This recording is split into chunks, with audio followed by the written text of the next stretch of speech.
is a comedian, a writer, and admits that he listened to some bad advice. Will Abeles is performing at the Basement East this Wednesday. Yes, Will got to start in New York, but he was drawn to Music City, of course, for the hospitality. And as they say, bless your heart. You say you learned some lessons along the way. I did. I've learned a few, yeah.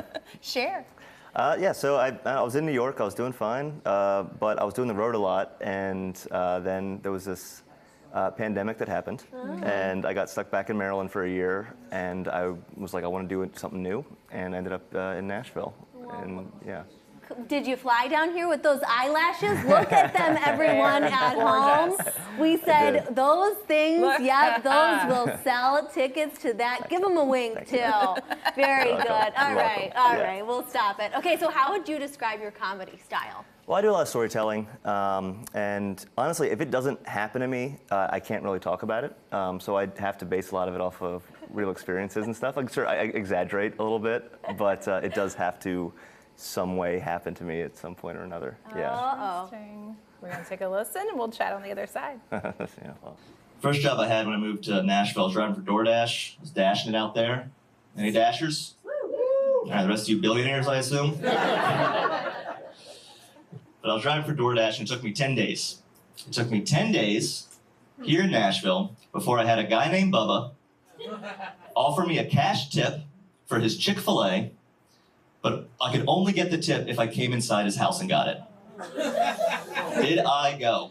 Yes. No, I obviously didn't. No. I would not be with you right now. That guy is the Dasher Slasher. He has bodies in his basement. The Dasher Slasher. We love it. Clearly, you were DoorDasher then, if this is all based off real-life experiences. I was. And what's funny is I never actually saw the guy because I did not go inside his house. Which is why I'm here. Right. But I was driving by one day, because he lives kind of close to where I live, and I drove by and I actually saw the guy. Oh my gosh. And I was like, oh, this is like the friendliest looking guy I've ever seen in my entire life. He wouldn't have killed me. You could have gotten the cash. Come on, man. I couldn't believe how many missed out on people $4. actually thought you went in there. Like your crowd's like, yeah, you went in. Oh, like, I know. No. It just shows how little my fans think of me. They're just like, no, you're the dumbest person in the entire world. Of course you would go do that. Stop. Okay, but Wednesday, it's not just going to be you, it's going to be like 6 other people. Explain what they can expect. Honestly, what's so much fun about comedy is it's, as a audience member, it's subjective, right? So if you don't like me, you might like the next person. And so the people I booked, everyone has a little bit of a different style. Some of them are like deeply rooted in like Nashville's comedy scene and everything. So I think it's going to be a really good show. Yes. Yeah. Let's talk about Nashville's comedy scene, because since I joined Local On 2, I feel like all of a sudden there's all these comedians, I was going to say magicians, that come on the show. Well, there's also magicians, yeah. A bit of both, depends on how you look at it. But it really does seem like it's thriving right now. It is. It's growing, and it's interesting doing comedy in Music City because, if you go to a venue, it's pretty tough to be like, hey, don't play music on a Friday night. Because they're like, no, we're going to play music on a Friday night. We have tourists coming in. We need to see this. We need to make sure they see this. But it is also very fun because there's no one that I meet that doesn't understand why I'm doing what I do, because there's so many artists in this town, right? And that's a really cool thing, to sit down in a bar and you have a conversation, and sometimes you talk to people and they're like, yeah, I would never do this. That seems awful. And then you get to talk to someone and they're like, no, I get it. Yeah, no, we're all mentally ill. I understand. Yeah. Okay, if your comedy is all about these like obscure things that have happened in your life, we need to ask you about a story from when you worked either for The Late Show with David Letterman, Jimmy Kimmel Live, the Academy Awards, Emmy Awards, and Miss Universe. I think it's that last one that I have the biggest question on.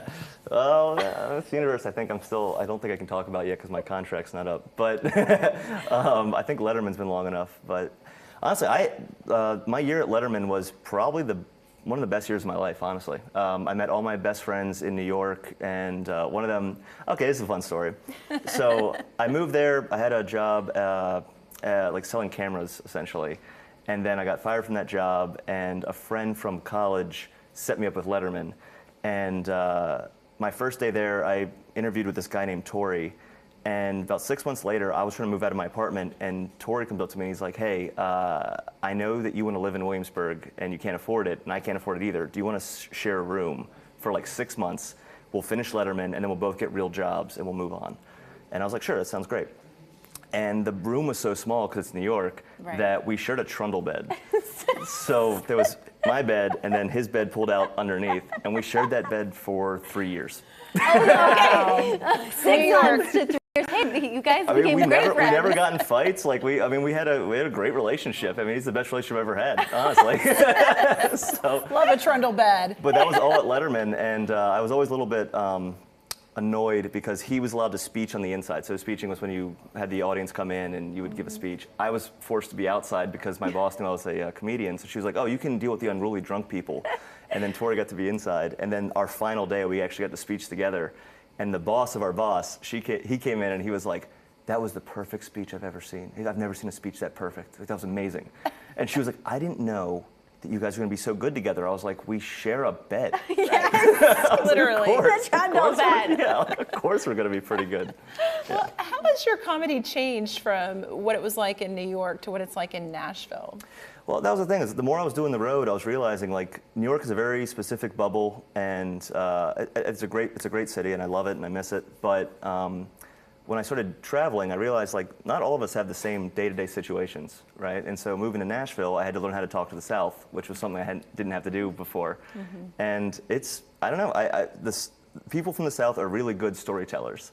And so it kind of amplified my comedy a little bit because I got to talk to people that maybe I wouldn't have a normal day-to-day conversation with if I was living in New York. And so it did change my writing a little bit because I genuinely like to just make people laugh. Yeah. You know, and I like to take them out of their, whatever happens today, it could suck, it could be great, but hopefully that if you're watching my comedy, hopefully you're just forgetting about the bad stuff for a couple minutes. So well said. Yes. Thank you, Thank you so Will. much. Thank Thanks you. for coming in.